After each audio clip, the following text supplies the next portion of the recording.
biasa aja lah, nggak usah pakai peci lagi, biasa aja lah biar nampak kayak begitulah katanya.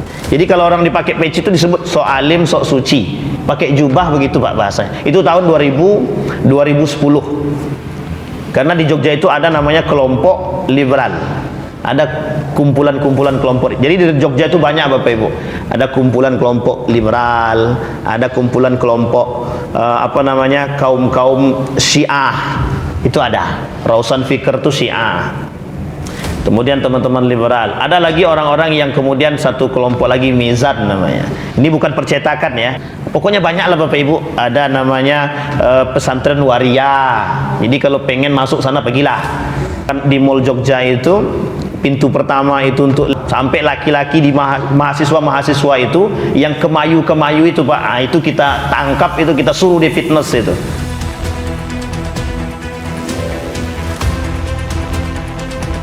Bapak Ibu sekalian yang berbahagia, di subuh hari ini kita akan coba mengkaji bersama, belajar bersama hadis-hadis Nabi yang terkait tentang al-ahadis al-fitan, hadis-hadis tanda datangnya akhir zaman, lebih tepatnya hadis-hadis fitnah akhir zaman. Artinya fitnah akhir zaman itu adalah kejadian-kejadian, cobaan-cobaan, ujian-ujian yang akan dihadapi oleh umat manusia, terkhusus orang-orang yang beriman di akhir zaman. Dalam kitab yang mengartikan tentang fitan di dalam Al-Quran itu setidaknya ada 5 makna tentang arti fitnah itu. Setidaknya ada 5 makna. Yang pertama ada ujian. Dia ada fitnah dalam berbagai macam persoalan yang disebut dengan ujian, cobaan. Kemudian ada ujian, ada yang disebut dengan ujian dalam kehidupan, ujian dalam agama, ujian dalam berbagai macam persoalan.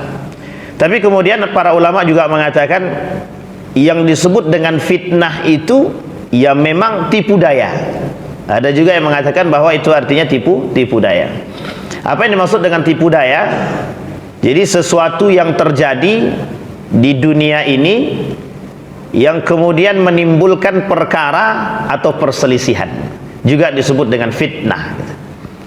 Kemudian sebab-sebab juga diartikan sebagai fitnah. Sebab terjadinya sesuatu misalkan, itu juga disebut dengan fitnah. Kita ambil contoh misalkan sebab terjadinya Karbala misal, juga disebut dengan fitnah. Sebab munculnya perkara dan kemaksiatan dan kemungkaran di Nejat, juga bagian daripada fitnah. Artinya fitnah di sini itu berkenaan dengan ujian, cobaan, sebab kejadian-kejadian. Nah, di subuh hari ini kita akan coba. Dulu kami pernah sampaikan kalau tak salah di masjid ini juga 260 lebih hadis yang berbicara tentang tanda-tanda fitnah akhir zaman itu. Banyak sekali hadis-hadisnya. Tapi ada sebagian hadis yang dhaif, ada lagi sebagiannya yang kuat, yang sahih. Tapi ada juga hadis-hadis itu yang kemudian dinukil oleh para ulama itu, tapi bukan hadis. Tapi ada orang-orang yang memiliki kepentingan kemudian hadis tersebut sebenarnya bukan hadis, tapi disebut dengan hadis palsu, atau bisa jadi itu qaulus sahabi atau qaulut tabi'i atau qaulul ulama yang kemudian disandarkan kepada baginda Nabi Muhammad SAW. Kalau dia dari qaulus sahabi atau perkataan sahabat, sekalipun perkataan sahabat dia mauquf, cuman sampai pada sahabat tapi tak sampai pada Nabi, bisa saja derajat hadis itu 3: sahih, hasan, dhaif. Tapi kemudian kalau dirafa'kan kepada Nabi, marfu' jadinya, atau hadisnya hadis marfu', bisa juga sama. Bisa hadis itu sahih, bisa hadis itu hasan, bisa juga hadis itu dhaif. Tergantung siapa yang meriwayatkan hadis tersebut. Kenapa kok hadis para sahabat, perkataan para sahabat bisa disandarkan kepada Nabi? Karena apa yang dilakukan oleh para sahabat rata-rata semua apa yang dilakukan oleh Nabi, karena kiblatnya Nabi. Tapi tabi'in juga begitu. Tabi'in menyandarkan perkataan mereka kepada para sahabat. Para sahabat menyandarkan perkataannya kepada baginda Nabi Muhammad SAW. Tapi derajat kekuatannya itu jauh lebih kuat daripada qaulus sahabi ketimbang daripada perkataan para tabi' atau tabi'in. Kalau bahasa lain disebut dengan salafus saleh. Salafus saleh. Nah, di subuh hari ini saya ingin angkat ada beberapa hadis. Karena hadisnya banyak, kita pilih saja. Kita pilih beberapa hadis. Yang pertama, kata Nabi, nanti akan hilang 3 perkara di akhir zaman. Sayati alaikum zamanun la yakunu fihi thalatha khisalin.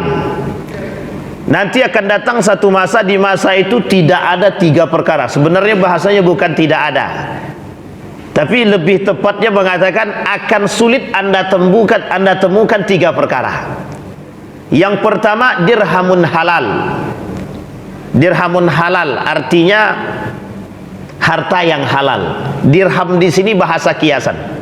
Bahasa kiasan itu artinya dikiaskan, jadi dunia ini itu dikiaskan kepada harta, karena sesuatu itu butuh duit. Ini kalau bahasa orang kita namanya tak ada duit tak hidup.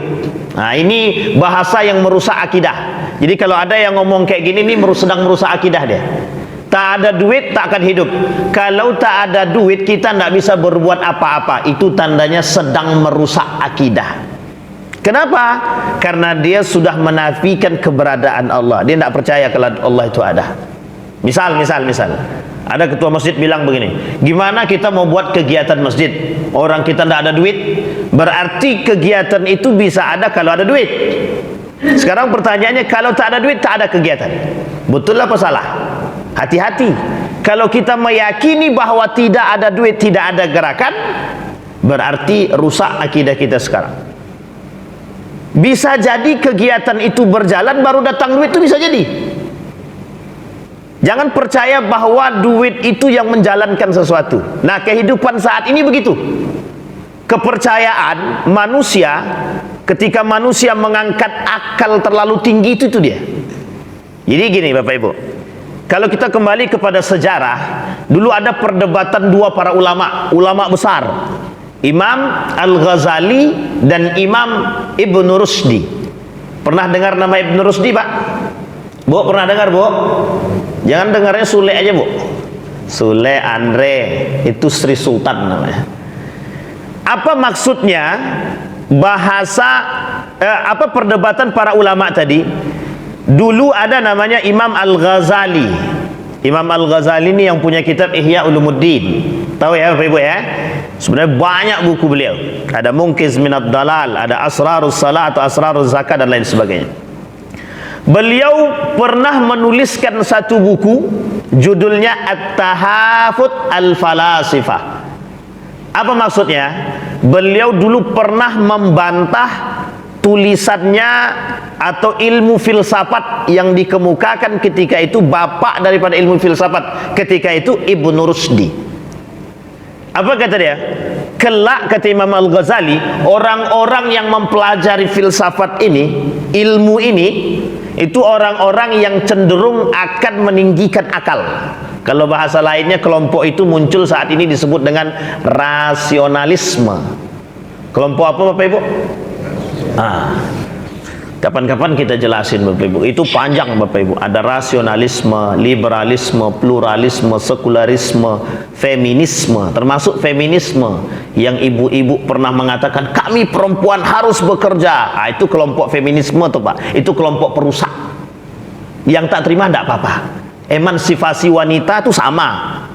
Feminisme jadi satu. Jadi emansipasi wanita itu namanya gerakannya, tapi nama kelompoknya feminisme.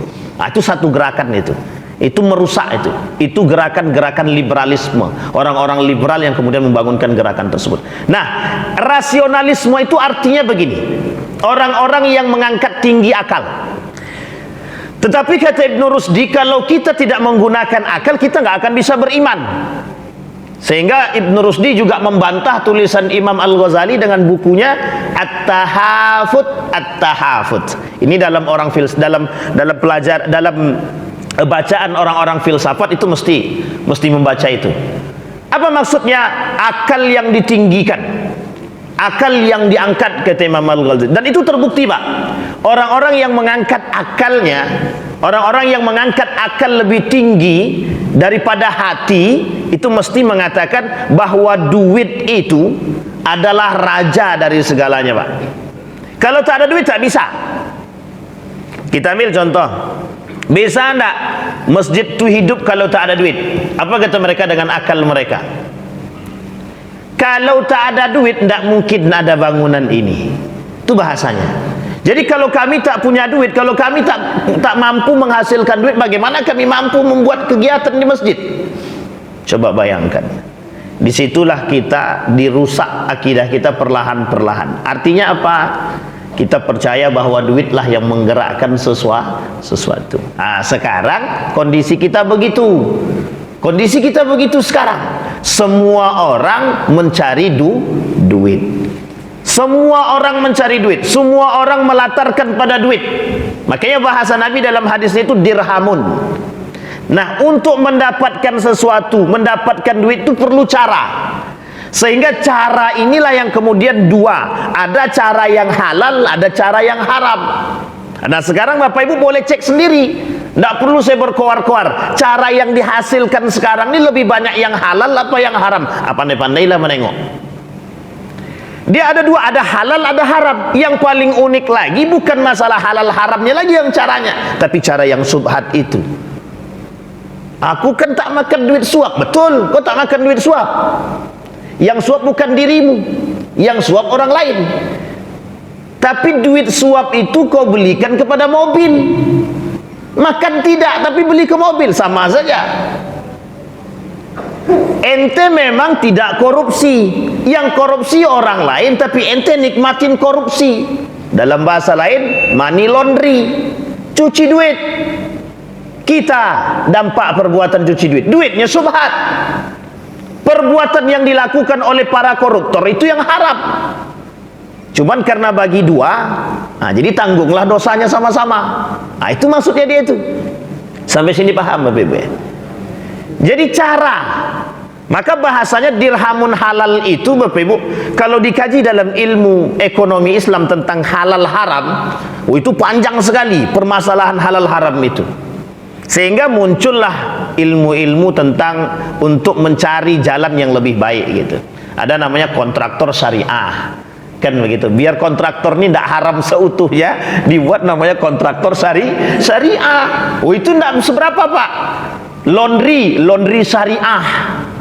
Loh iya, Pak, kami tukang teliti, Pak. Kami peneliti laundry syariah, kontraktor syariah, hotel syariah. Dulu sempat ada di Jogja itu ojek syariah. Masa bisa dibayangkan kalau ojek syariah itu gimana modelnya? Pakai tosa atau pakai triplek, Pak. Jaga batas, jaga jarak dan lain sebagainya. Tidak hanya itu, banyak yang sudah muncul berbau ekonomi syariah, akuntansi syariah, bank syariah, gadai pegadaian syariah. Yang belum ada itu mamak syariah. Itu yang susah. Karena sampai kapanpun mamak itu tetap syariah gitu. Sehingga mohon maaf ada orang yang membahasakan begini, anak hasil zina disebutnya nanti disyariahkan. Kapan disyariahkan? Kalau kami dah nikah, kata dia. Jadi anak yang lahir di luar nikah itu dianggap anak yang tidak syariah.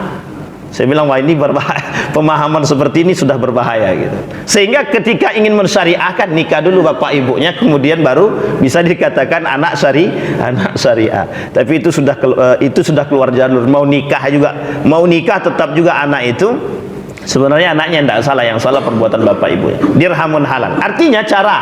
Nah, sekarang bapak ibu boleh lihat cara yang halal itu seperti apa. Orang dengan riba sudah biasa kan, sudah terbiasa, apalagi sekarang. Bapak Ibu kalau lihat sejarah, itu sejarahnya besar sekali pengaruhnya dari negara-negara komunis dan kemudian negara-negara kapitalis. Jadi dua negara ini punya pengaruh besar terhadap permasalahan bunga ataupun riba itu. Saya nggak membahas itu. Nah, kembali dirhamun halal. Sampai sini paham apa Ibu ya? Cari yang halal. Biarlah hasilnya cuma 800.000 per bulan, 500.000 per bulan. Tidak ada masalah. Tidak ada masalah. Jangan terlalu tinggi mengangkat akal itu. Kita butuh iman sekarang. Kita butuh iman. Di akhir zaman ini yang dibutuhkan itu iman, bukan akal saja. Akal itu penting, tapi lebih penting lagi iman. Kenapa? Kalau akal tanpa iman rusak dia. Kalau akal tanpa iman rusak. Yang selamat tuh mana? Yang akal dengan iman. Karena kalau akal tanpa iman, oh itu banyak Pak, yang menghalalkan yang haram tuh banyak. Jual bakso, orang tidak tahu. Tidak tahu, tapi ternyata dagingnya daging babi. Banyak Pak. Ini saya kasih tahu Bapak Ibu, ini saya kasih tahu, tapi jangan dicontoh ya. Kalau pengen makanan itu enak, campurlah minyak babi.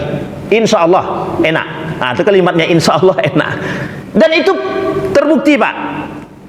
Beberapa teman melakukan penelitian itu, mencoba makanan itu dicampur dengan minyak babi. Wah enak Pak memang. Yang makan siapa? Ya orang lain, bukan dia. Dari sekian banyak orang yang mencoba, non muslim kita minta. Dan mereka bilang memang enak. Nah itulah Pak. Tapi hati-hati. Nah sekarang mencari harta yang halal itu banyak sekali orang-orang yang menghalalkan yang haram dan mengharamkan yang halal. Ini yang harus kita hati-hatikan. Lain waktu kita bahas khusus Pak tentang yang halal dan haram, kalau kita ketemu lagi insyaallah. Yang kedua, akhun yusta'nasu bihi. Akhun yusta'nasu bihi itu artinya teman setia. Oh, ini kaitannya dengan teman setia. Kalau tak setia berarti pengkhianat.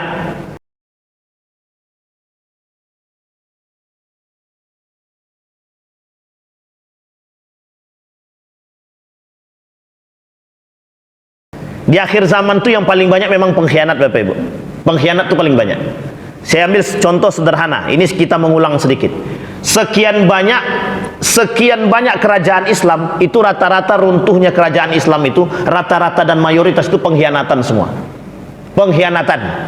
Tidak ada yang tidak pengkhianat itu Pak. Semuanya pengkhianat. Runtuhnya itu karena pengkhianatan.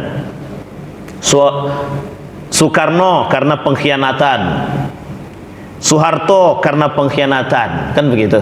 Tapi ya sebenarnya sudah terlalu lama juga sebenarnya, dan lain sebagainya.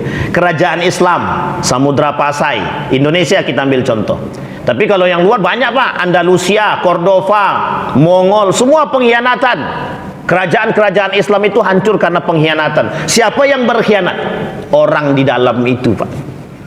Jadi kita butuh akun yusta'nasu bihi. Apa maksud akun yusta'nasu bihi itu? Teman setia. Di akhir zaman kata Nabi, teman setia itu sudah jarang.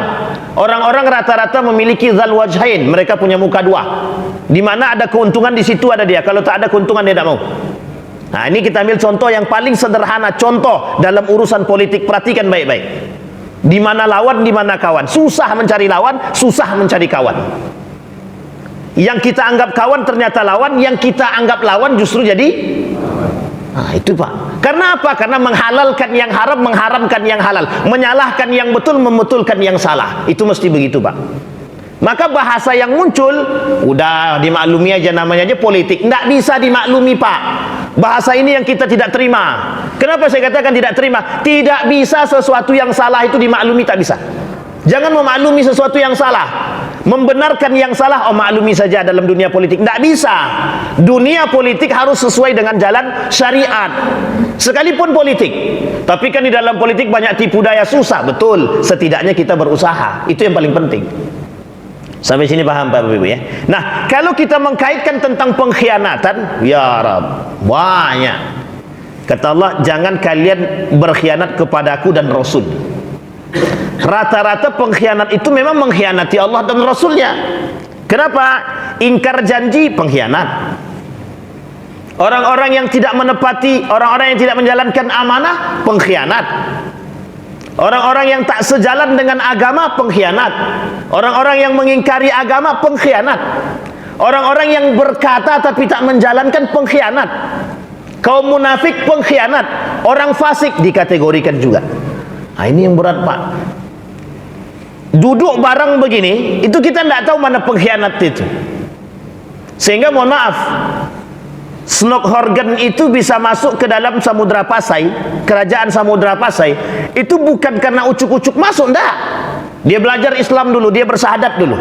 Setelah dia bersahadat, dia pelajari Islam, dia pergi ke Mekah dulu. Sampai di Mekah dia hafal Quran, dia pintar bahasa Arab, dia hafal hadis. Balik ke Indonesia, dia masuk ke kerajaan Samudra Pasai, menikah dengan salah satu anggota kerajaan. Setelah menikah di sana, disitulah kemudian dia bisa memborbardir Islam yang ada di tanah Aceh.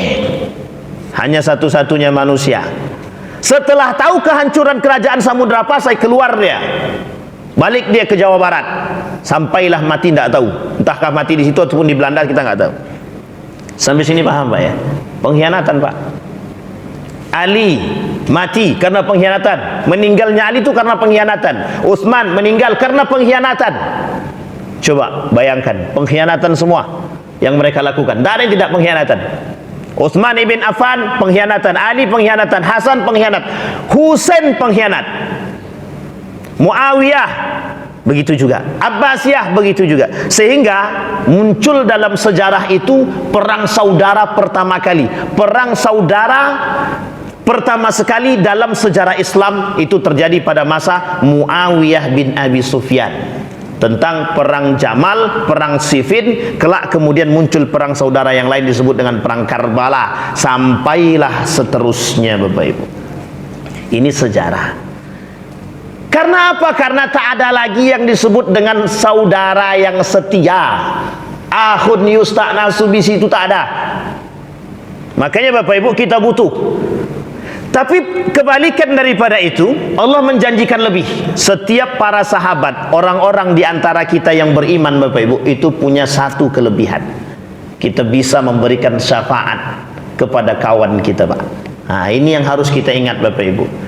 Jadi kata Nabi dalam hadisnya, falyukhallil, bersahabatlah dengan orang yang sejalan dengan agamamu. Karena apa? Engkau bisa memberikan syafaat. Karena kita masuk surga Bapak Ibu itu tidak sendiri, tidak sendiri-sendiri. Kita masuknya itu bareng-bareng. Wasiqal ladzina taqarrabahum ilal jannati zumara. Entar ente masuk dalam surga rame-rame, tidak sendiri-sendiri gitu. Sampai sini paham Bapak Ibu ya? Masuk surganya rame-rame, jangan sendiri-sendiri. Tapi masuk nerakanya bagaimana? Sama-sama. Juga sama-sama. Wasiqal ladzina kafaru ila jahannama zumara. Kelak mereka masuk ke dalam neraka juga bareng-bareng karena pengkhianatan mereka, karena kerjasama mereka. Jadi Yahudi, Nasrani karena kerjasama menghancurkan Islam, jadi mereka masuk neraka bareng-bareng. Illa man taba, kecuali mereka yang bertaubat. Sampai sini paham ya Bapak Ibu ya? Baik. Nah sekarang apa yang bisa mempengaruhi seseorang itu untuk tidak setia? Duit. Saya ulangi sekali lagi Bapak Ibu ya, yang mempengaruhi manusia untuk bisa berbuat tidak setia itu duit. Yang kedua jabatan. Yang ketiga kedekatan dengan penguasa. Orang kalau sudah dekat dengan penguasa, manis dada minas sultani kurban illas dadu minallahi bu'dan. Orang kalau sudah dekat dengan penguasa, ini dalam bahasa hadisnya begitu, dia sudah akan jauh dari Allah itu. Tapi apakah begitu sebenarnya? Ya secara mayoritas begitu. Kecuali orang-orang yang imannya kuat. Tapi Bapak Ibu pandai melihat sendiri. Saya tak mau kasih contohnya langsung. Nanti Bapak Ibu aja yang tembak sendiri. Oh begitu gitu. Tapi jangan pula suuzon, tak boleh. Artinya berfikir husnuzon penting, tapi berhati-hati dalam melihat langkah orang-orang yang tak sejalan dengan agama juga penting. Sampai sini paham Bapak Ibu ya? Apa yang mampu merubah mereka? Satu, duit. Yang kedua, tahta. Yang ketiga, kedekatan dengan penguasa. Kalau sudah dekat dengan penguasa, hilang Pak. Tidak ada. Hari ini dia bisa berkata A, besok hilang jadi B. Baiknya bukan main dengan kita. Kapan kita ngopi bro? Oke, ngopi. Naik dia di atas, kenal pun tidak. Ente siapa? Suruh tunggu dulu. Bisa menunggu dia datang tuh berjam-jam. Padahal di dalam kantor tuh dia nggak ngapa-ngapain. Hanya pengen ingin dihormati, pengen ingin dimuliakan, pengen ingin diperhatikan, atau pengen menampakkan karena dia punya kemuliaan, lebih derajat, ketinggian dan lain sebagainya. Sehingga mohon maaf, yang nunggu tuh kawan dia, yang pernah dulu bareng sama dia, pernah satu kelas, pernah makan bareng, pernah ditraktir malah. Justru yang ditraktir itu yang mengkhianati kita. Bayangkan Bapak Ibu. Sampai sini paham ya Bapak Ibu ya? Ini kasus hari ini begitu Bapak Ibu. Jadi pengkhianatan itu selalu ada. Kenapa? Karena itu ciri dari manusia munafik. Nah, manusia munafik itu sampai kiamat nggak akan habis Bapak Ibu. Karena mereka yang tersisa nanti di akhir zaman, orang-orang kafir dan orang-orang munafik. Yang ketiga, sunnatun yu'malu bihi. Jadi memang nanti di akhir zaman itu sunnah-sunnah Nabi mulai hilang. Ini sudah kita jelaskan juga. Jadi Bapak Ibu, yang dimaksud sunnah yang tidak dijalankan itu, ini karena juga berpikir dengan akal. Jadi gini, pengaruh kaum liberal terhadap kerusakan sunnah itu juga banyak. Misal Bapak Ibu sholat tidurnya menghadap kanan atau ke kiri? Jujur aja Pak, menghadap kanan atau ke kiri atau terlentang begini? Kata dia gitu. Sunnahnya menghadap kanan atau kiri? Masuk kamar mandi doa apa tidak? Insya Allah Ustaz, kalau ingat. Kalau tak ingat, sampai sini paham ya Bapak Ibu ya. Nanti Bapak Ibu akan muncul bahasa-bahasa yang dari kaum-kaum yang tak suka dengan sunnah-sunnah Nabi itu. Apa kata mereka? Asal yang penting tidur. Sampai sini paham ya Bapak Ibu. Ini kalimat ini dengarin baik-baik. Yang penting tidur. Mau doa kek, mau tidak kek, mau menghadap ke kanan kek, mau menghadap ke kiri kek, terserah, yang penting tidur. Minum berdiri apa duduk? Yang penting minum. Kan ada juga hadis minum berdiri. Sampai sini paham ya? Ini bahasa yang sederhana. Artinya ini bahasa-bahasa yang meremehkan sunnah namanya. Ini jangan ada yang tersinggung. Jenggot sunnah Pak, pakai jenggot itu sunnah. Kalau yang tak ada jenggot bagaimana? Tak usah dipaksakan juga, tak usah dikikis-kikis begini. Karena ada orang yang mengikis, salah lagi tak muncul jenggotnya, tidak dikikisnya begini doang. Nah, artinya kalau yang sudah ada jenggotnya, jagalah jenggotnya. Kalau peliharalah jenggot itu. Tapi kalau tidak punya jenggot, mohon maaf, ya mungkin karena hormon dan lain sebagainya, ya nggak usah dipaksakan harus pakai minyak dan lain sebagainya, nggak usah juga. Sampai sini paham Pak? Apa sunnah yang lain yang diremehkan? Banyak Pak, banyak sunnah-sunnah Nabi yang diremehkan tuh banyak. Bangun tidur langsung ke kamar mandi atau ngapain dulu? Doa dulu. Nah, sebelum doa ada enggak sunnah lagi? Ada Pak. Sebelum sholat, bangun dari tidur itu sunnahnya berdiam diri dulu. Berdiam diri. Ngapain berdiam diri? Tengok dulu mata tuh. Dikucek-kucek dulu mata, kalau matanya besar, hilangkan dulu. Begitu, iya. Kemudian setelah itu baru berdoa. Setelah berdoa ke kamar mandi dulu. Di kamar mandi jangan langsung wuduk dulu, cuci tangan dulu. Banyak kalau mau bicara tentang sunnah itu. Itu nanti tidak akan, di akhir zaman sudah tidak ada. Sudah mulai tidak ada. Orang pakai jubah dipandang salah. Kalau dulu begitu Pak. Nih saya kasih contoh dan real. Masuk saya ke masjid, salah satu masjid di Yogyakarta. Saya sebut aja lah, masuk Masjid UIN, Universitas Islam Negeri Yogyakarta. Setelah kita masuk, kita pakai kain sarung. Sholatnya pakai kain sarung nih. Apa kata mereka? Ada kaum-kaum liberal di situ, banyak. Apa kata dia? Ini mau sholat Jumat atau mau ngapain nanti? Kata dia. Jadi asing bagi mereka kalau kita sholat pakai kain sarung atau pakai jubah. Yang benar itu ya sholat pakai celana. Kalau pakai peci, termasuk asing juga. Biasa aja lah, tidak usah pakai peci lagi, biasa aja lah biar nampak kayak begitulah katanya. Jadi kalau orang dipakai peci itu disebut sok alim, sok suci. Pakai jubah begitu Pak bahasanya. Itu tahun 2010. Karena di Jogja itu ada namanya kelompok liberal. Ada kumpulan-kumpulan kelompok. Jadi di Jogja itu banyak Bapak Ibu. Ada kumpulan kelompok liberal, ada kumpulan kelompok kaum-kaum Syiah. Itu ada. Rausan Fikr itu Syiah. Kemudian teman-teman liberal. Ada lagi orang-orang yang kemudian satu kelompok lagi Mizan namanya. Ini bukan percetakan ya, tapi nama kelompoknya Mizan. Itu orang-orang yang ingin memunculkan metode pengambilan hukum yang baru. Pokoknya banyak lah Bapak Ibu. Ada namanya pesantren waria. Jadi kalau pengen masuk sana pergilah. Ada pesantren waria. Jadi di mall Jogja itu pintu pertama itu untuk pintu kedua masuk mall itu ada untuk. Loh kok hafal begitu? Ya kita pernah menjajaki Bapak Ibu. Jadi kita tengok tuh di mana mereka kumpul gitu. Nah, itu kerjaan kami dulu Bapak Ibu. Kita cari tahu sampai laki-laki di mahasiswa itu yang kemayu itu Pak. Nah, itu kita tangkap, itu kita suruh di fitness itu.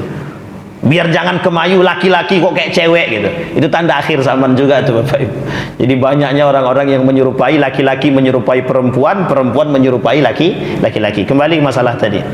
Sunnah yang kelak di akhir zaman itu tidak dikerjakan. Banyak Bapak Ibu, banyak sekali. Nah, kalau tidak dikerjakan, berarti sunnah kalau tidak dikerjakan kan tidak ada dosa. Kita tidak berdosa. Yang menjadi masalah pada masa Daulah Abbasiyah muncul kelompok yang disebut dengan ingkar sunnah. Dan kelompok itulah yang kemudian yang juga sampai saat ini masih ada orang-orang yang berusaha menghilangkan sunnah, pada hakikatnya mereka benci dengan sunnah. Sampai sini paham Bapak Ibu? Jangan ada yang tersinggung. Baik, nah itu satu hadis. Baru satu hadis, dan kita tidak perincikan secara detail karena banyak hadis-hadis yang berkaitan tentang fitnah akhir zaman. Nah, kemudian kata Nabi dalam hadis yang lain, kata Nabi, ada permasalahan yang disebut begitu indahnya Bapak Ibu bahasa ini disebut, kata para ulama begini, kata Nabi begini, Allahumma barik lana fi syamina. Ya Allah, kata Nabi, berikanlah keberkahan kepada negeri Syam. Yang kedua, Allahumma barik lana fi yamanina. Berikanlah ya Allah keberkahan kepada negeri Yaman. Kemudian sahabat tanya, ya Rasulullah, wa fi najdina, apakah di Najd juga begitu? Kata sahabat. Kata Nabi ulang lagi, Allahumma barik lana fi syamina wa fi yamanina. Sahabat nanya lagi, gimana kalau di Najd ya Nabi?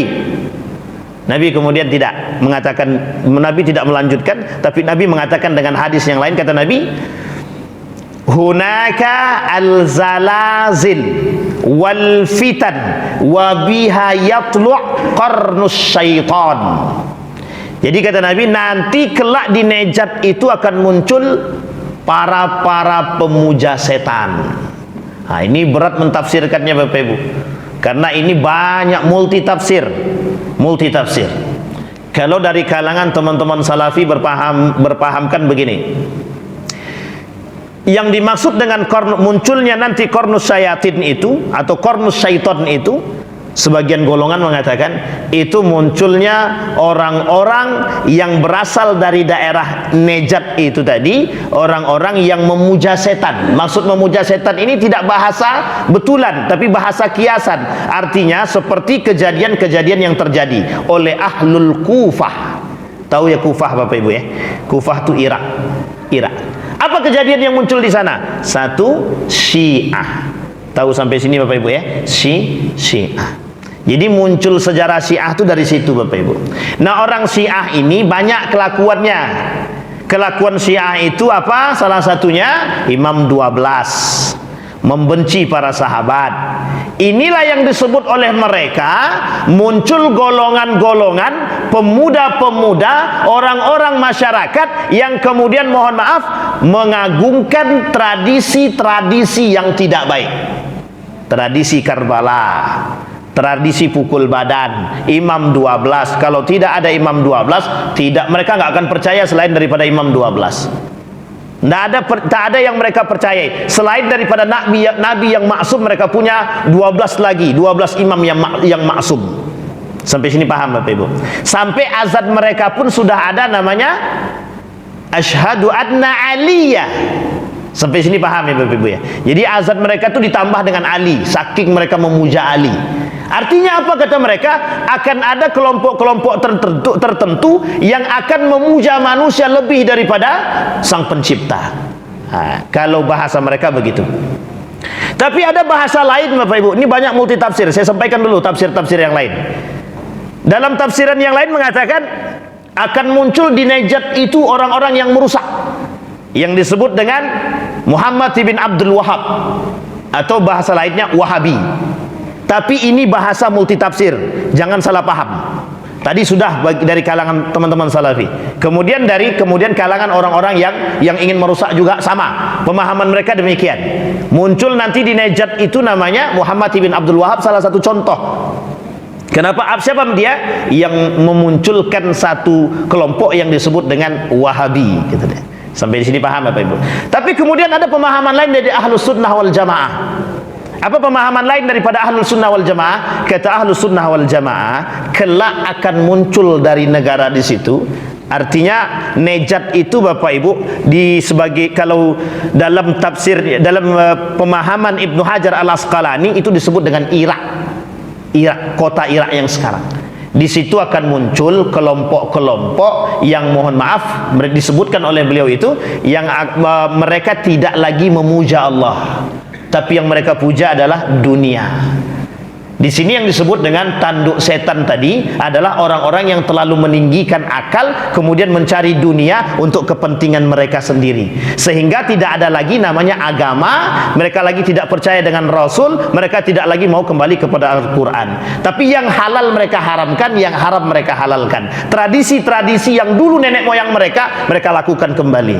Tapi ada kelompok lain yang berpahaman yang lain. Apa maksudnya? Mereka sebut dengan tanah timur. Tanah timur tengah itu Bapak Ibu disebut dengan Najd juga bagi mereka. Apa itu? Kata mereka seperti Zam-Zam Tower, kata dia. Itu yang disebut dengan tanduk setan, kata dia. Jadi ada 4 pemahaman Bapak Ibu yang saya utarakan. Kalau saya berpandangan pada pandangan yang ketiga, Ahlus Sunnah wal Jamaah, dan tak jauh berbeda sebenarnya dengan pandangan yang pertama. Artinya apa? Dulu Karbala muncul dari kelompok tersebut Bapak Ibu. Ali bin Abi Thalib itu dikhianati oleh orang Ahlul Kufah. Kufah itu Irak sekarang. Saking pengkhianatnya mereka kepada Ali, mereka yang menginginkan Ali berdamai dengan kelompok Muawiyah, mereka juga yang keluar dari barisan Ali, yang kelak kelompok tersebut disebut dengan Khawarij. Sampai sini paham Bapak Ibu? Jadi yang muncul 2 kelompok ketika itu. Ali berperang dengan Muawiyah, masih jadi satu kelompok. Selesai berperang dengan Muawiyah dalam perang Siffin, balik mereka terpecah jadi 2. Satu pengikut Ali yang kelak disebut dengan Syiah, mereka sendiri yang menamakan Syiah, tapi Ali tidak menamakan Syiah. Yang kedua, kelompok yang keluar dari barisan Ali yang disebut dengan Khawarij. Siapa mereka? Dari situ semua Pak, dari Ahlul Kufah semua. Siapa Ahlul Kufah tadi? Ahlul Iraq, orang-orang Irak. Apa yang muncul? Khawarij.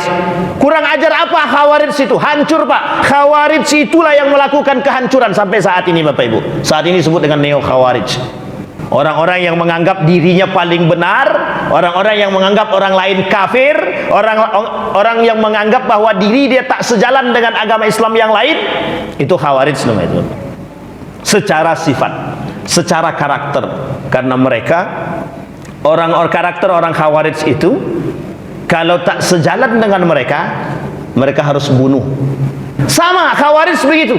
Saking kejamnya Khawarij itu, ada seorang sahabat yang sedang berjalan melintasi perbatasan Harurah bersama istrinya sedang hamil. Ditanya sama laki-laki tadi, sahabat yang jalan tadi, tentang Ali, dijawabnya dengan baik. Ditanya tentang Utsman, dijawabnya dengan baik. Ketika ditanya tentang Ali, dijawabnya dengan baik.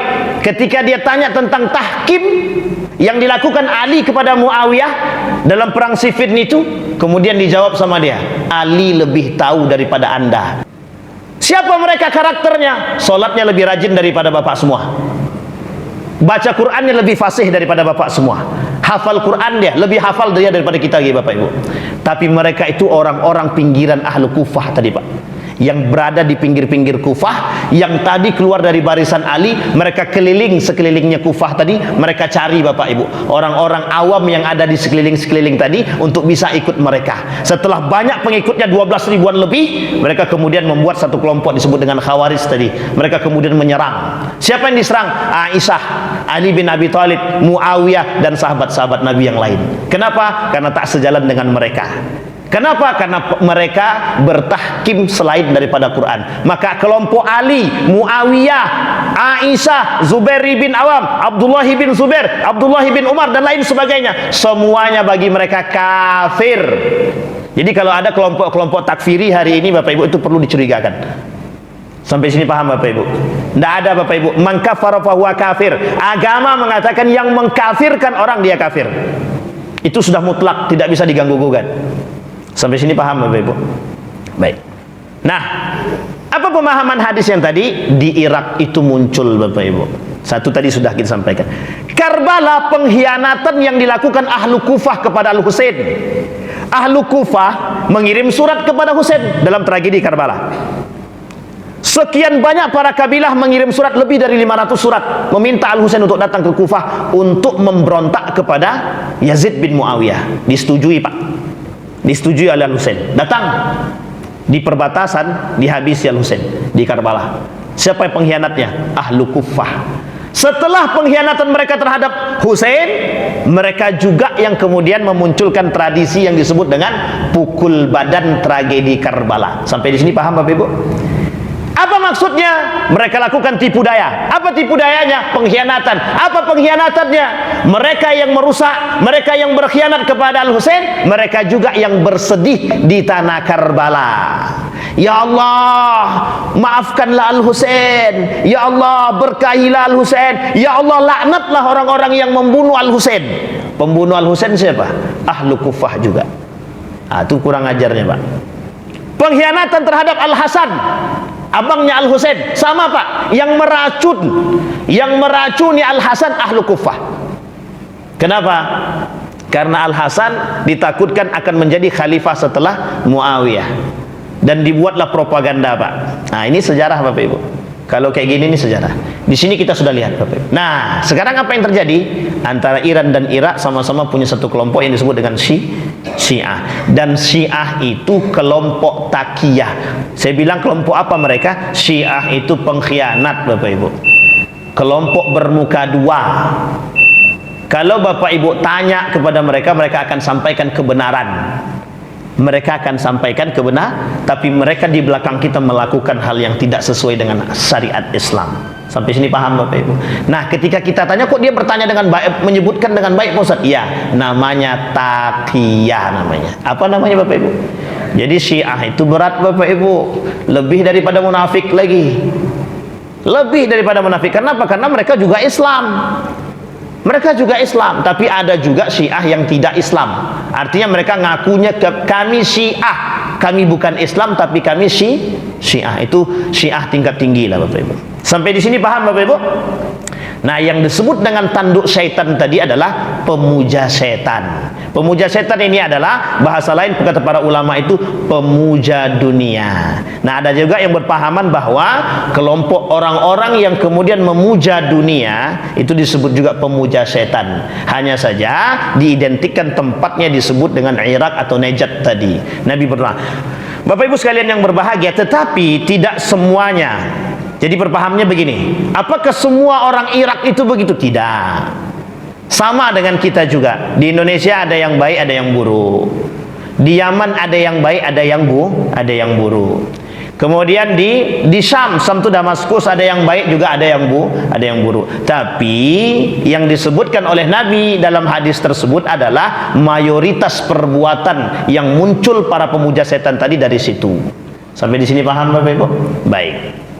Maka dalam riwayat yang lain Nabi mengatakan tanafusud dunya. Ada orang-orang yang berlomba-lomba mencari dunia. Itu juga bagian daripada disebut dengan bagian daripada pemuja setan. Setan itu punya banyak cara Bapak Ibu agar Bapak Ibu cinta terhadap dunia. Punya banyak cara. Jadi gitu. Jadi kalau ada orang banyak cara dalam mendusta itu dia sedang bermain dengan setan ya. Ini orang kok kerjanya nipu aja, ditangkap tak tertangkap. Itu berarti dia sedang menjadi pengikut setan itu Bapak Ibu. Jadi banyak cara yang dia lakukan. Baik. Yang ketiga, zikrul bayan bi anna du'at ilal fitan 'inda wuqu'iha innama huwa du'atun ilan nari. Nauzubillahi minha. Ini agak keras sedikit Bapak Ibu. Kelak di akhir zaman kata Nabi melalui lisannya Hudzaifah bin Yaman.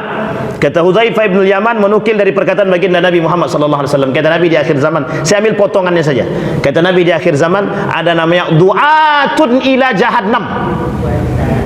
Ada dai-dai yang mengajak kepada neraka jahanam. Ini agak susah nak menjelaskan sedikit nih Bapak Ibu. Bahasa lainnya sebenarnya ulama su Bapak Ibu. Dan ini sudah kita beberapa tempat sudah kita bahas tentang ulama su ini Bapak Ibu. Udah ulama su. Ini agak berat mengatakannya. Ulama su itu ulama yang punya perangai yang buruk. Ulama yang kemudian tidak sejalan dengan apa yang dia ucapkan. Ulama cinta dunia, ulama yang pamer-pamer, mau pamer harta kek, mau pamer rumah kek, mau pamer apapun silahkan. Kalau ada ulama yang pamer berarti dia sudah cinta dunia itu Bapak Ibu. Itu ulama su itu. Kalau ada ulama lebih penting pula duit daripada pengajian lagi, itu lain itu Bapak Ibu. Itu sama itu Bapak Ibu. Maka kata Ustaz Adi Hidayat, ada ulama itu yang seperti air pam, kalau tak dibayar tak keluar. Itu tidak bisa kita ingkari Bapak Ibu, memang ada begitu. Cuman kalau kita panjang lebar tentang ulama su ini nanti pasti banyak yang sakit hati nih. Begitu Bapak Ibu. Tapi Bapak Ibu, yang perlu diperhatikan adalah talbisul iblis. Apa maksudnya talbisul iblis? Cara iblis merusak. Cara iblis merusak. Kalau susah lewat pribadi, maka dia akan cari orang lain. Sampai di sini paham Bapak Ibu? Maka ujian terberat bagi seorang dai, ujian terberat bagi seorang ulama adalah diri dia sendiri dengan keilmuan dia tadi. Apakah ilmu dia untuk dunia dia atau ilmu dia untuk Allah? Maka disebutkan dalam hadis yang lain, kata Nabi, dia ini hadis-hadis kursi, kata Nabi, fima ta'allamtal ilma wa fima qara'tal qur'ana. Kata dia, ta'allamtul ilma fika wa qara'tul qur'ana fika. Kata orang tadi kepada Nabi, kepada Allah, aku mempelajari ilmu agama karena Allah, aku membaca Al-Quran karena Allah. Kemudian Allah katakan, kadzabta, ente dusta.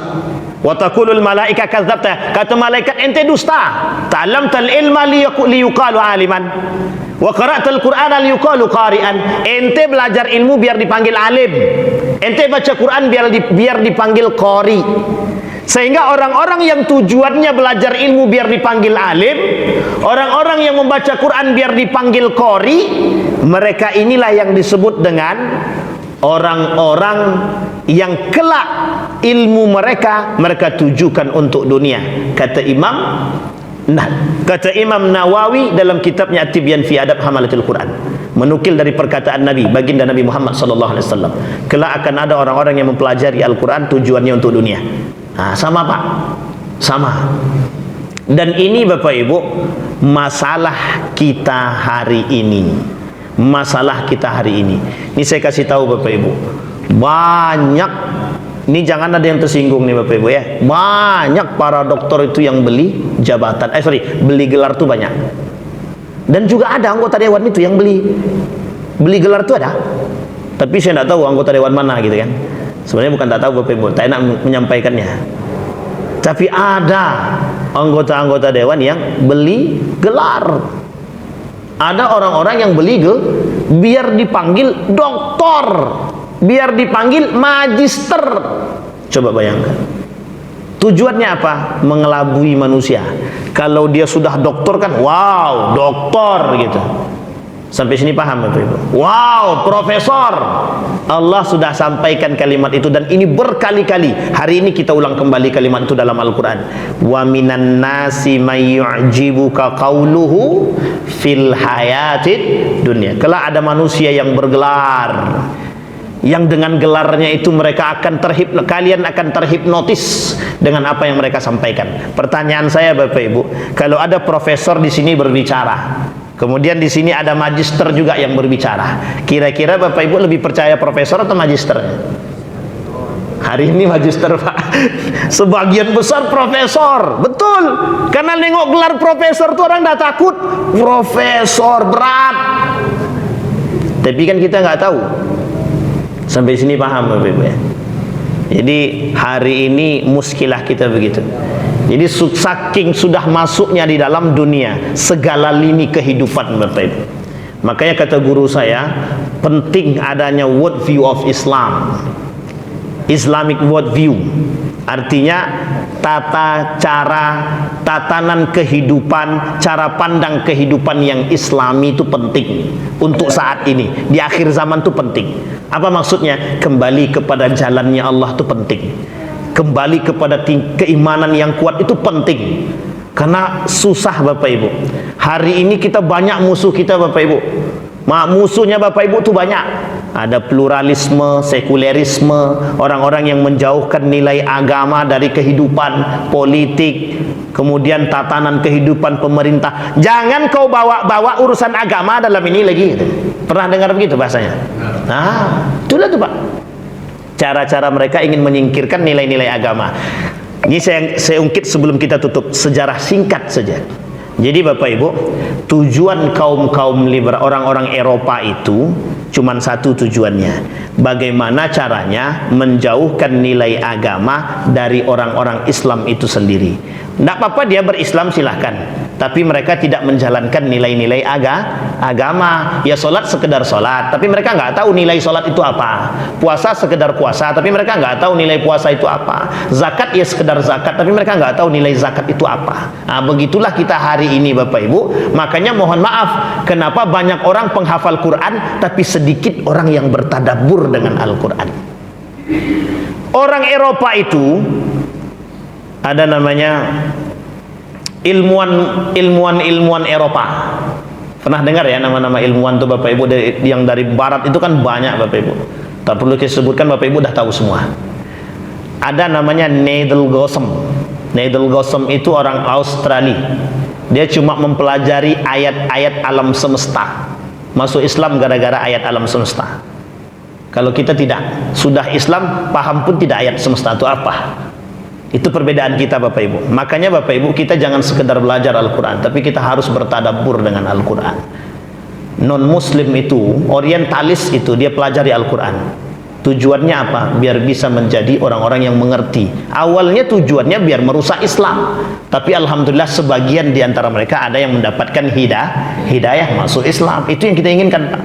Nah kita pengen kokohkan keislaman kita dengan bertadabbur dengan Al-Quran. Karena Al-Quran ini tidak sembarangan. Kata Kunto Wijoyo, itu Al-Quran itu sebagian daripada ilmu katanya. Bahkan yang mengatakan dalam pandangan yang lain, para ulama yang lain itu mengatakan bahkan di dalam Al-Quran itu ya ilmunya di situ katanya. Sampai di sini paham Bapak Ibu ya. Baik, ada pertanyaan Bapak Ibu sebelum kita tutup? Alhamdulillah kalau tidak ada. Ada pertanyaan Pak? Ibu-ibu? Aman? Kalau tak aman kita cari aman Pak.